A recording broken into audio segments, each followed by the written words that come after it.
Hello students, welcome on Vigyanash. Today's topic is related with class 8 and it's your chapter Conservation of Plants and Animals.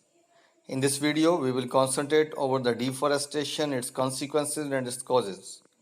इसमें हम क्या पढ़ेंगे कि जो वनोन्मूलन है उसके कारण क्या है और उसका कैसे सभी जीवों पर प्रभाव पड़ रहा है.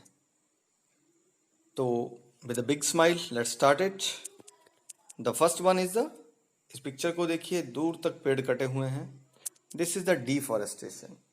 The process of clearing the land and using it for other purposes is known as deforestation. जंगल को काट के जगह को साफ करना है और उसको किसी भी और चीज के लिए यूज करना डिफॉरेस्टेशन कहलाता है. ये तो हमें समझ आ गया कि डिफॉरेस्टेशन है क्या, लेकिन डिफॉरेस्टेशन के कारण क्या क्या रहते हैं.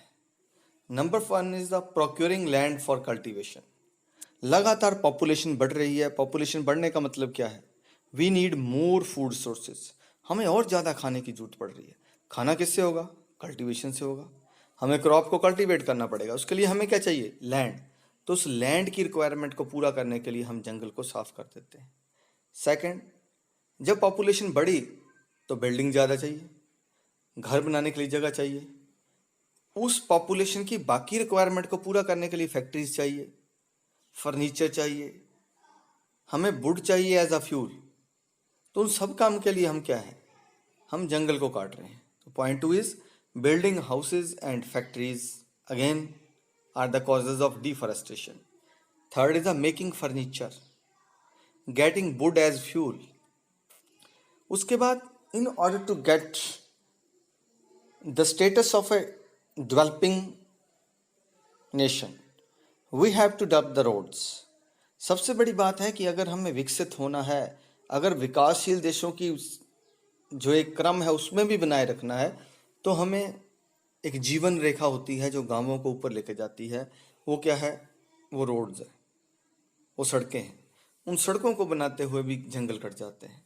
Mining activities. माइनिंग क्या रहती है? जो खदानें होती हैं, जैसे कोयले की खान है, सोने की खान है, तो जब इसको जमीन में से निकाला जाता कोयले को, तो ऊपर वाले जंगल सारे के सारे खत्म हो जाते हैं. These 6 are the causes of deforestation and the human is behind in. ये सारे के सारे चीजें जिसमें आदमी कहीं ना कहीं पीछे है, लेकिन कुछ इसके सिवा भी कॉजेज होते हैं and they are known as the natural causes of deforestation. अगर क्वेश्चन आता है राइट 2 और 3 नेचुरल कॉजेज ऑफ डिफॉरेस्टेशन, तो आंसर क्या रहेगा? Forest fire, drought, landslide. हम जानते हैं कि जब जंगल में आग लगती है, दावा नल बोलते हैं हिंदी में इसको, तो सारे के सारे जंगल खत्म हो जाते हैं. ड्रॉट, सूखा पड़ता है तो जंगल खत्म हो जाते हैं. लैंडस्लाइड, जब कोई पहाड़ी दरक के आती है तो सारी की सारी उस पहाड़ी के ऊपर जितने जंगल होते हैं वो नष्ट हो जाते हैं. तो ये है natural causes of the deforestation. तो इस स्लाइड में पहले हमने एक पढ़ा कि डिफॉरेस्टेशन की डेफिनेशन क्या है और कॉजेज क्या है. अब चलते हैं कि कॉन्सिक्वेंसेस क्या है. जब हम कॉन्सिक्वेंसेस को देखते हैं तो इस फिगर को देखिए. पहली दिख रही है कुछ फिगर? क्या समझ आ रहा है? ये पोलर बियर ये पानी के बीच कैसे आ गया? साथ में क्या है? ये दिख रहे हैं आपको? These are the icebergs. ये कैसे यहां तक पहुंचे हैं? तो first, the several consequences of deforestation में पहला हमारे पास आया ग्लोबल वार्मिंग. तो due to the deforestation there is an increase in quantity of carbon dioxide. हम जानते हैं कि प्लांट्स कार्बन डाइऑक्साइड को एब्जॉर्ब करते हैं और ऑक्सीजन को छोड़ते हैं. जब प्लांट्स ही नहीं रहे तो कार्बन डाइऑक्साइड की मात्रा बढ़ जाएगी. जो कार्बन डाइऑक्साइड है ये एक क्या है? ग्रीन हाउस गैस है. It is GHG, greenhouse gas है. So it increase the average temperature of earth. तो अर्थ के ऊपर का जो एवरेज टेम्परेचर है वो बढ़ जाएगा और that cause is the global warming. इसलिए यहाँ पे ग्लोबल वार्मिंग हो जाती है. More over it cause harmful effect on skin burning. जब भी कभी ग्लोबल वार्मिंग होगी स्किन की बर्न हो जाएगा. और जो पोलर रीजन्स हैं, अंटार्कटिका जैसे, आर्कटिक जैसे, वहाँ से जो आइस है, आइस कैप्स पिघल जाते हैं. जब ये आइस कैप पिघलेंगे तो जो सी लेवल है वो ऊपर हो जाता है. जब सी लेवल ऊपर हो जाता है तो जो कोस्टल एरिया, जो समुद्री तटीय क्षेत्र हैं, जो समुद्र के आसपास के निचले क्षेत्र हैं वो पानी में डूबने शुरू हो जाएंगे। तो देखिए एक किससे डिफॉरेस्टेशन का पहला impact is the global warming. तो राइट अप आपके सामने है। सेकंड इम्पैक्ट की बात करते हैं हम इसके अंदर। देखिए ये आदमी कैसे बेचारा लेटा है और दूर दूर तक सूखा पड़ा हुआ and that is a drought. तो डिफॉरेस्टेशन से ड्रॉट भी हो जाता है। इंक्रीज इन द टेम्परेचर, अगर टेम्परेचर बढ़ गया तो एक वाटर साइकिल डिस्टर्ब हो जाता है। कैसे? ज़्यादा टेम्परेचर का मतलब है कि ज़मीन से ज़्यादा पानी इवेपोरेट हो जाता है, प्लांट से ज़्यादा पानी ट्रांसपायर हो जाता है। तो ट्रांसपिरेशन बढ़ जाएगी, रेट ऑफ इवेपोरेशन बढ़ जाएगी, तो वाटर साइकिल डिस्टर्ब हो जाएगा। टेम्परेचर ऊपर ज़्यादा है, it means there is no condensation, there is no formation of the clouds. जब किसी एरिया का टेम्परेचर बढ़ जाता है तो जो ज़मीन से उड़ के ऊपर को वेपर्स जाती हैं ये ऊपर जाके ठंडी नहीं हो पाती। दैट्स वाई वहाँ पे क्या नहीं बनते हैं, क्लाउड्स नहीं बनते हैं। अगर क्लाउड नहीं होंगे तो रेनफॉल नहीं होता। Therefore it cause less rainfall. Thus, this condition of less rainfall cause drought. The condition when there is no water for crops as well as for drinking, it is known as drought. अगर by chance कोई drought की definition लिख देते हैं तो आप ये लिखेंगे कि ऐसी कंडीशन यहाँ ना पीने के लिए ना खेतों के लिए पानी है, तो उस स्थिति को ड्रॉट कहते हैं। तो ड्रॉट का कारण कहाँ से चला?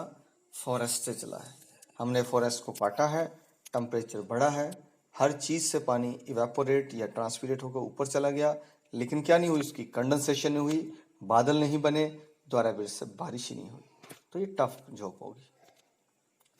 और इसके बाद इसके कंसिक्वेंसेस में यहाँ देख सकते हैं, यहाँ तो फ्लड आ गया हुआ। एक तरफ ड्रॉट है तो दूसरी तरफ फ्लड भी हो सकता है। अब ये फ्लड क्यों होगा? देखिए ट्रीज की एक कैपेसिटी रहती है, they increase the water holding capacity of soil. जब भी बारिश पड़ती है तो सुनिए, सबसे पहले बारिश जो है वो पौधों के पत्तों पे गिरती है, फिर पत्तों से बूंद बूंद करके ज़मीन पे गिरती है। इतनी धीरे धीरे गिरने का फ़ायदा क्या होता है कि जैसे बूंद बूंद करके पानी मिट्टी पे गिरता है, जो सॉइल इसको अब्जॉर्ब कर लेती है। सेकंड, जो रन ऑफ वाटर होता है, जो बारिश का पानी बह रहा होता है, वो बार बार पौधे के तने से टकराता है तो उसकी स्पीड कम हो जाती है। अगर उसकी स्पीड कम हुई है तो इसका मतलब अब्जॉर्प्शन के चांस बढ़ जाते हैं। इसलिए कम पानी जो है वो रन ऑफ के रूप में चलता है, या कम पानी जो है वो बह के बाहर आ जाता है। आई समझ में? क्योंकि पानी ज़मीन के अंदर चल जाता है, इसलिए बहने वाला पानी कम हो जाता है। अब कंडीशन यहाँ क्या है?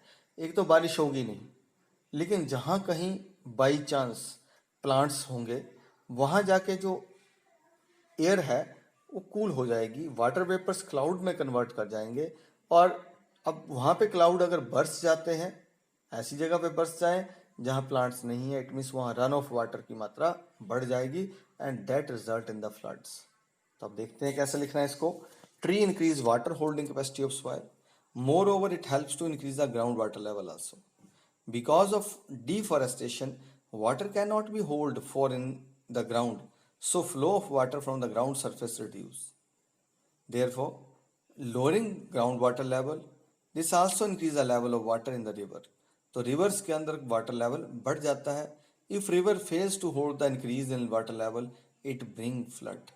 तो अगर rivers के अंदर पानी नहीं उतना इकट्ठा हो सकता है तो ये साइड के ऊपर जाकर नुकसान पहुंचाता है and result in the flood. इसके साथ आगे चलते हैं soil erosion and desertification. Soil के सबसे ऊपर वाली परत जो होती है दैट इज कॉल्ड ह्यूमस। और हम जानते हैं कि इस जो नरम लेयर है, जो सॉफ्ट लेयर ऑफ अर्थ है, जो फर्टाइल लेयर ऑफ अर्थ है, that is holded by the roots of plant.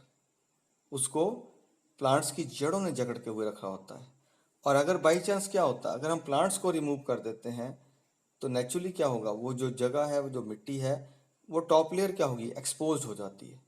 जब वो ये एक्सपोज होगी तो बहता हुआ पानी, हवा, आइस के ग्लेशियर्स सब इसको बहा कर ले जाते हैं। इससे क्या होगा, मिट्टी के जो न्यूट्रिएंट के कंटेंट है वो डिक्रीज कर जाएगा और हमारी जो मिट्टी है वो धीरे धीरे डेजर्ट में कन्वर्ट हो जाती है and this process is not desertification. The root of soil hold the top layer of soil. Because of deforestation, top layer of soil is removed by the action of water or wind. This is known as soil erosion.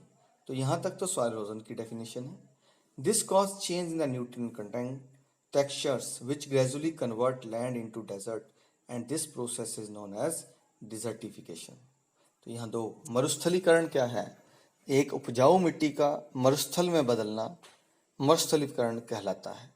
और इसका कारण क्या बताया कि जब पौधों की जड़ें कट जाती हैं, पौधे को हम काट देते हैं, तो जो मिट्टी है वो बिल्कुल ही आज़ाद हो जाती है, उसको कोई पकड़ने वाला नहीं होता, उसको जकड़ने वाला कोई नहीं होता है, इसलिए हवा पानी से ये मिट्टी बह के चली जाती है।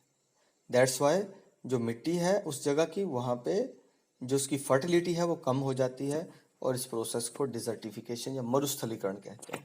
तो Hindi English I hope no clear.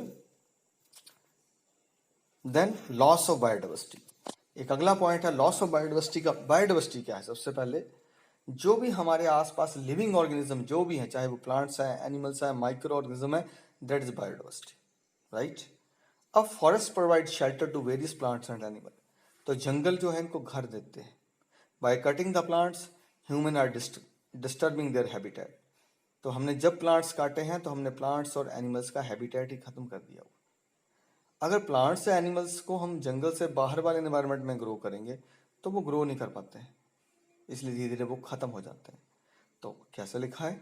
Animals and plants that are unable to grow outside of a forest environment due to which life of such animals and plants are in threat and they face extinction, और धीरे धीरे ये विलुप्त होते जा रहे हैं। And six point is climatic change. आपने देखा क्लाइमेट तो चेंज हो ही रहा है।